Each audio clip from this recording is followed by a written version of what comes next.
এই যে পাখির বাসাটা, সুন্দর মজবুত একটা পাখির, হয়তো কাক বা এই টাইপের কোনো কিছুর একটা বাসা এটা।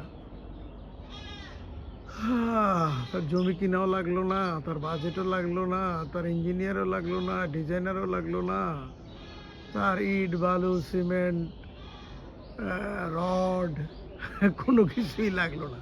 রডের দাম বেশি কি কম এই হিসাবও তার লাগলো না। সে বাড়ি বানায় ফেলছে, থাকতেছে, ডিম ফুটাবে, বাচ্চা দিবে, আবার সে চলে যাবে, আবার অন্য পরের বছর আরেকটা বাসা। প্রতি বছর সে নতুন বাড়ি তৈরি করে। আমি তো সারা জীবন মিলাও একটা বাড়ি তৈরি করতে পারি না।